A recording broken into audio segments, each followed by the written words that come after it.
études là. Ce projet, ça fait 1 an et demi qu'on a en tête. Et là, bah, voilà, c'est le moment de se lancer, on a fini les études. Donc déjà, simple question, est-ce que vous connaissez le crowdfunding? Plus ou moins. Voilà, bah, beaucoup de monde le connaît, donc on est une plateforme de financement participatif. Et comme bah, je vais vous expliquer un peu comment ça fonctionne le crowdfunding, parce que beaucoup de monde connaissent, mais personne ne sait vraiment les détails et les branches qu'il y a dans le crowdfunding. Donc le crowdfunding, c'est le financement participatif, c'est plusieurs personnes qui se... Ouais. C'est plusieurs personnes qui se rassemblent et qui prêtent des petits montants pour récolter des gros montants et financer des projets. Donc il y a plusieurs branches, il y a le don ou le don contrepartie, donc c'est surtout pour des projets culturels ou humanitaires, donc ça c'est des gens qui financent des CD. C'était le cas par exemple avec Grégoire, je ne sais pas si vous connaissez le chanteur.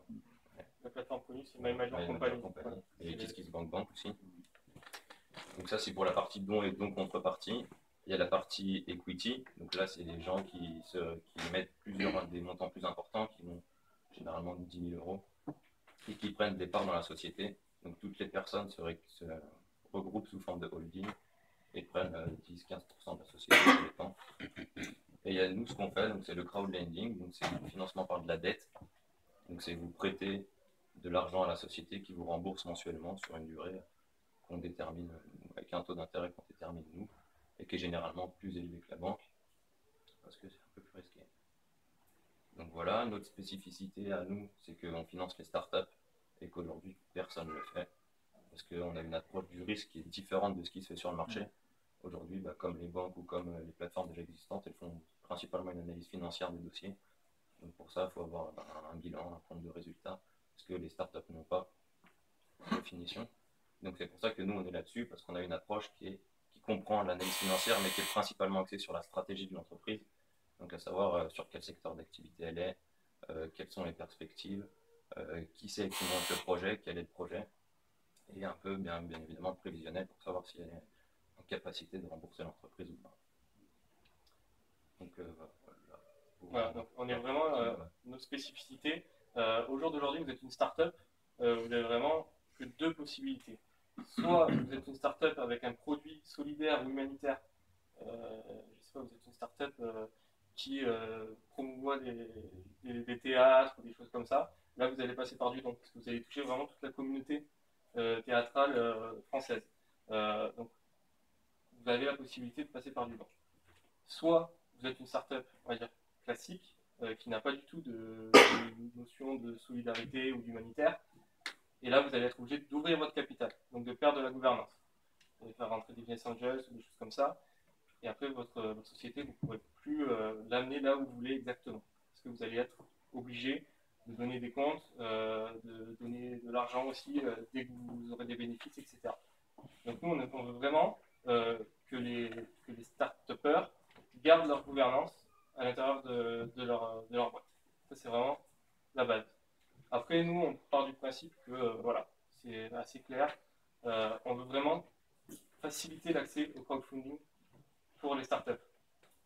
Simplement, la majorité des gens vont voir un banquier qui est frigide, qui, dès qu'il entend juste le mot Internet, dit non, je finance pas, c'est risqué, je connais pas. Ça, c'est pas bon du tout. Nous, on est l'inverse de ça. Vous pouvez venir avec un projet complètement innovant, complètement ahurissant. S'il est cohérent et si vous arrivez à montrer que vous êtes disposé à le faire réussir, à le faire marcher, à le faire prospérer, nous, on va commencer à vous écouter plus sérieusement. Donc là, c'est vraiment l'inverse d'un banquier, même si à la base, on a le même métier, parce qu'en gros, on finance des entreprises qui ensuite vont rembourser leurs dettes. On est vraiment l'inverse de ça. On est vraiment très ouvert.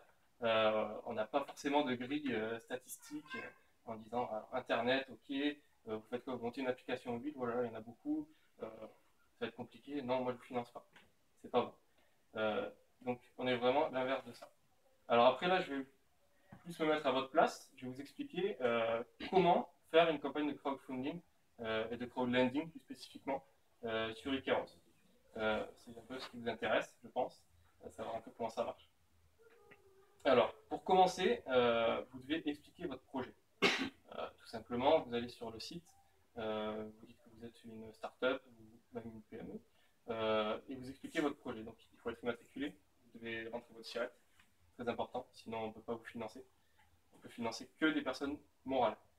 Ça, déjà, c'est la base. Donc si vous n'êtes pas immatriculé, c'est quelque chose à faire avant de commencer à penser au crowdfunding. Ensuite, il faut expliquer votre projet. Donc l'expliquer dans les détails. Si vous avez un business plan, il faut le donner. Et c'est un gros plus. Déjà, une entreprise qui n'a pas de business plan, pour la financer, ça va être compliqué parce qu'on se dit que les gens ne sont pas forcément aptes à employer une stratégie adéquate à son marché, etc. Donc ça, c'est vraiment la base. Après, vous devez expliquer les perspectives que vous avez avec votre projet. Voilà, je monte un site internet pour mettre en relation des producteurs avec des restaurants et leurs clients. Ok, mais où, comment, pourquoi moi, pourquoi les restaurants vont faire confiance à moi alors que je suis tout nouveau, comment je vais me faire connaître, parce que les restaurants en règle générale ils sont un peu full et du coup c'est compliqué de leur prendre du temps, etc. Voilà, c'est tout un ensemble de choses à expliquer vraiment dans les détails. Il ne faut pas avoir peur de donner aussi son avantage concurrentiel. Il faut savoir que toutes les plateformes, en règle générale, gardent le secret parce que tout simplement, s'ils commencent à dévoiler les avantages concurrentiels des uns et des autres, plus personne leur fera confiance et du coup, plus personne viendra. Donc, il ne faut pas hésiter à donner vraiment tout ce qu'on a. Par contre, à dire, voilà, ça par contre, il ne faut pas le dévoiler. Il ne faut vraiment pas hésiter. Donc, en gros, vous rentrez votre projet, vous rentrez votre profil à vous, vos expériences. C'est, je pense, la chose la plus importante. Nous, on se fixe vraiment sur ça. Le profil du porteur de projet. Sa motivation, ses compétences, l'adéquation avec son projet. Voilà. Ça, c'est vraiment la base. Donc, une fois que vous avez rentré votre profil, nous, on l'analyse. Si vous rentrez dans les clous, c'est-à-dire que vous avez un potentiel stratégique assez intéressant, même si c'est risqué, c'est pas très grave, nous, on va reprendre contact avec vous et on va vous dire votre projet il est bien. Par contre, il faut arranger ça, ça, ça, ça, ça. Et si vous êtes capable de le faire, on vous propose un taux d'intérêt de temps. Il faut savoir que les taux d'intérêt, c'est à peu près entre 6 et 12%. Ça fait peur, sachant que la banque, en règle générale, quand elle vous prête, c'est du 2-3% pour les plus risqués. Nous, on est de 6 à 12. Pourquoi 6 à 12? Parce qu'en face de vous, vous n'allez pas avoir juste un banquier, vous allez avoir des particuliers. Il faut les inciter à venir vous prêter. Les particuliers, s'ils sont un peu dans le monde de la finance, ils sauront très bien qu'une assurance vie avec zéro risque, c'est 3,5%. Donc il faut déjà donner plus. Sinon, les gens ne viendront pas. Ils ne vont pas venir juste pour vos beaux yeux, clairement. Donc du coup, il faut trouver un juste milieu entre pouvoir rembourser le projet, la dette que vous allez contracter, mais surtout attirer aussi des investisseurs. Et il faut partir d'une notion qui est un peu plus loin que le financement, c'est que des gens qui vous financent, ça veut dire qu'ils ont entendu parler de vous. Ça veut dire qu'ils croient en vous, ça veut dire qu'ils vont parler de vous à leur connaissance. Vous montez un site qui met en relation des restos avec des clients, quelqu'un qui vous finance et qui connaît un restaurateur, il parlera de vous. Oui, je parle de toi parce que du coup tu vas raconter ton histoire. Mais voilà, donc il parlera de vous à ses connaissances avec un restaurateur et ce restaurateur va être en contact avec d'autres restaurateurs. Donc en fait, ça fait du bise, clairement. Donc c'est vraiment, ouais, c'est vraiment un outil de communication et un outil vraiment pour développer sa notoriété. Et puis c'est aussi un outil marketing, hein, une levée de fonds sur du crowdfunding. Hein. Clairement, si personne ne vient vous financer, ça veut dire que vous n'êtes pas forcément dans le bon discours vis-à-vis de vos investisseurs, vous n'êtes pas forcément dans la bonne case, et puis il faut revoir sa stratégie, clairement. C'est aussi pour ça que le crowdfunding, aujourd'hui, c'est surtout un outil de dilution des sources de financement. Parce que 12%, si vous avez besoin de 200 000 euros, ça commence à faire des sous. On part du principe, nous, que si vous avez besoin de 200 000 euros, vous faites 90 000 euros sur du crowdfunding, vous allez voir le banquier, vous dites voilà, j'ai fait ça, j'ai récupéré 90 000 euros en 20 jours, ça montre que je suis bon, prêtez-moi. Et en règle générale, les banquiers adorent ça. En plus, il y a de monnaie derrière. Voilà, en plus, monnaie, crowdfunding, ils vont vraiment bien aimer ça. Ouais. Il y a un complément BPI avec, ils adorent. Ouais. Donc c'est vraiment une source de dilution du financement. Donc voilà pourquoi c'est cher. Déjà, ça s'est posé.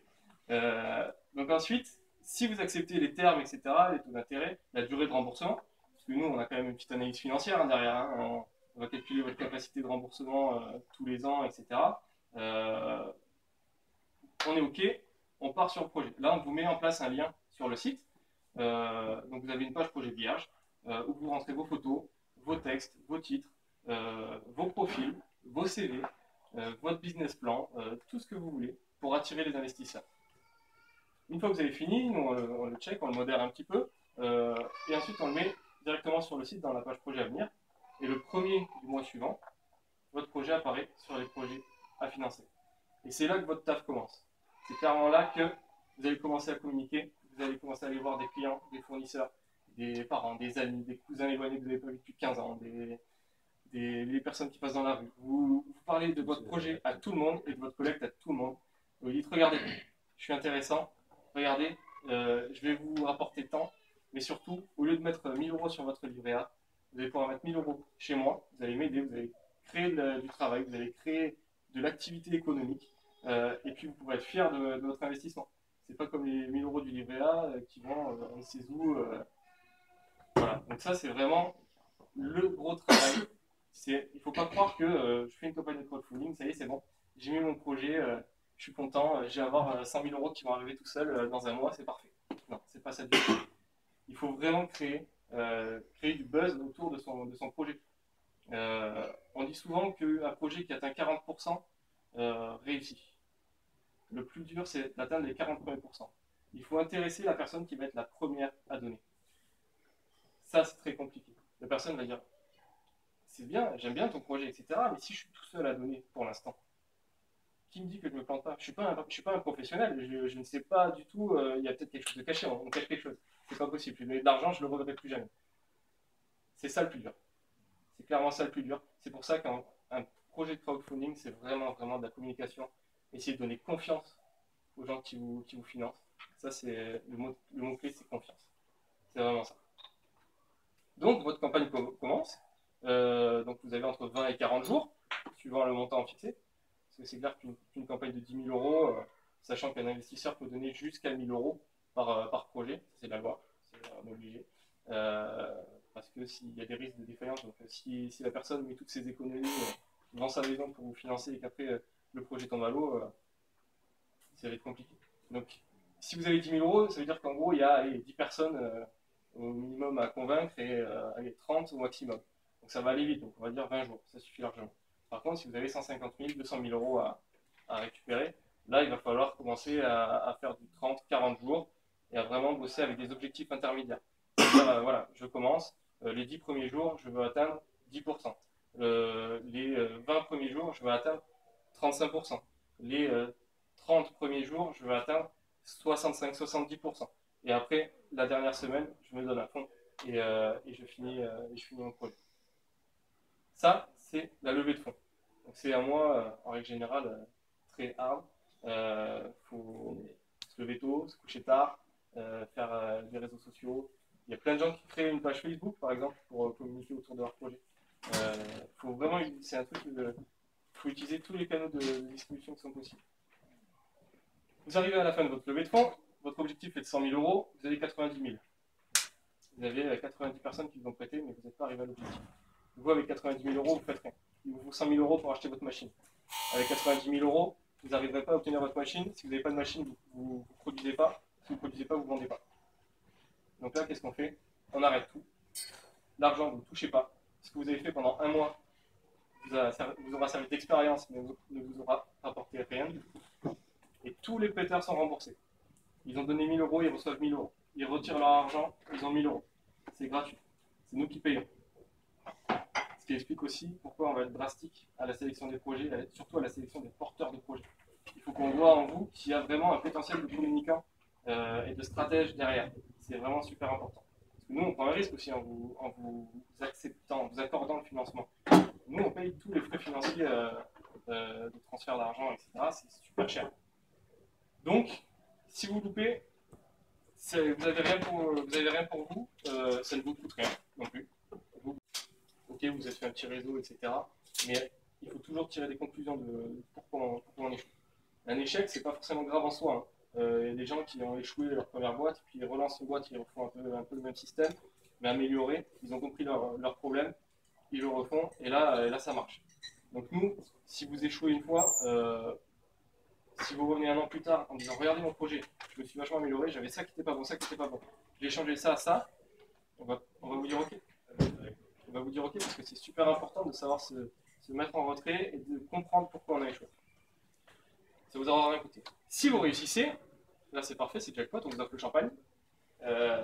Et puis les remboursements commencent. Alors on vous transfère l'argent et les remboursements commencent dès le mois d'après. Alors souvent ça pose problème au niveau des gens qui montent leur boîte. Parce qu'ils disent ouais c'est bien mais sauf que moi j'ai besoin des sous mais le temps que j'appelle mon fournisseur qui m'amène la machine, que je la mette en route, que je commence à produire, que je commence à vendre, souvent il y a plus d'1 mois. Comment je fais pour rembourser alors que j'ai toujours pas récupéré d'argent avec le projet que j'ai fait? C'est comme ça, on est obligé. Ça c'est vis-à-vis des investisseurs. Vous, dans votre vie perso, on vous dit donnez-moi 1000 euros, et je commencerai à vous rembourser dans 6 mois quand je commencerai à gagner de l'argent. C'est moyen, c'est très moyen. Du coup, voilà, c'est vraiment ça, il n'y a pas de différé, Et puis après, du coup, vous remboursez tous les mois une partie capital, une partie intérêt, jusqu'à la fin de votre levée de fonds. Si jamais vous avez des soucis, pendant 1 mois, vous avez un client qui ne vous paye pas ou quoi que ce soit, il y a moyen de faire un différé vis-à-vis des prêteurs, c'est-à-dire pendant 1 mois ne pas payer, mais payer 2 mois le mois d'après. Nous, on s'occupe de tout ce qui est relation porteur de projet prêteur. Et ensuite, donc, du coup, voilà, après vous finissez votre levée de fonds, vos prêteurs sont contents, vous avez obtenu l'argent qu'il vous fallait, vous avez réussi à le rendre, vous avez accru votre notoriété, vous avez la confiance des prêteurs. Donc si dans votre phase de développement, vous avez besoin d'argent 2-3 ans plus tard, vous pourrez remobiliser votre communauté de prêteurs. Donc c'est vraiment un grand plus. C'est du temps, c'est vraiment beaucoup de temps, mais c'est un gros plus. Sur les remboursements, juste, vous allez dire, ouais, j'ai 150 prêteurs, comment je fais pour tous les rembourser? Ça se fait automatiquement sur la plateforme. Vous avez juste un montant et les mensualités qui sont fixées déjà à l'avance. Vous avez juste à faire le versement sur le site internet et ça on dilue automatiquement auprès de tous les prêteurs. Vous n'avez pas à dire, je dois 10 euros à lui, je dois 20 euros à lui, j'en dois 1000 à lui. Ça se fait automatiquement. C'est vraiment tout automatique. Vous posez des questions. Ouais. Bah, alors là, on a plus parlé de vraiment comment faire une campagne de financement participatif plutôt que de nous. Mais on pense que c'est important, avant de parler de nous, que les gens connaissent vraiment comment ça marche, parce que beaucoup de gens connaissent le mot crowdfunding, moins connaissent le mot crowdlending, mais connaître et savoir comment ça marche, quelquefois c'est différent. Après, le principe est un peu le même sur toutes les plateformes. Tout à l'heure, tu as dit qu'à partir du moment où on atteignait 40% du projet, c'est un projet qui réussissait, et après tu nous as donné l'exemple de 90%, et puis finalement tu n'as rien avec 90%, hormis avoir perdu du temps. C'était un exemple. Après, sur les plateformes qui existent déjà, parce que nous on n'est pas encore lancé, sur les plateformes qui existent déjà, quand on atteint 40%, il y a 95% de chances d'arriver à 100%. Parce que les gens, quand ils voient qu'il y a déjà 40 000 euros qui ont été versés, ils se disent ok, le projet est viable, il y a déjà plein de personnes qui ont financé ce projet. Je peux aussi mettre un peu de mes économies, je peux mettre 500 euros, 600 euros. Donc en règle générale, le plus important, c'est les 40 premiers pourcents pour dire voilà, regardez, j'ai déjà une masse d'investisseurs qui me font confiance, donc faites-moi confiance aussi. Ça facilite un peu le travail du porteur de projet. C'est l'effet de foule un peu en fait. Hein. Dès qu'il y a tout le monde qui place son argent sur un projet, tu veux dire ah bah s'ils le font, c'est que ça ne doit pas être très risqué. Donc au final, tu veux dire bon, j'ai quand même 200 euros. Et après, si tout le monde fait comme toi, bah, le projet atteint les 100%. Oui. Sous quel délai, en fait, tu devines, sous quel délai tu commences à rembourser? Alors en gros, les levées de fonds ne finissent jamais au même moment. Donc, on a voulu mettre vraiment des règles. Tous les remboursements sont effectués le 10 du mois. Par contre, on s'est dit, si une levée de fonds finit le 9, 10 du mois, mais minimum 30 jours après la fin de ta levée de fonds. C'est juste 30 jours. Ouais, donc en gros, 3 mois, 4 mois ou 6 mois. Non. Ce que je disais tout à l'heure, c'est que si tu dis prêtez-moi de l'argent, mais je commence à vous rembourser dans 6 mois, je suis une start-up, les gens vont avoir peur, vont être un peu frileux pour te prêter de l'argent. Ce qui est logique. Donc du coup, c'est en règle générale, c'est 1 mois et demi après. C'est une partie des 100 000 que tu conserves pour. C'est ce qu'on propose.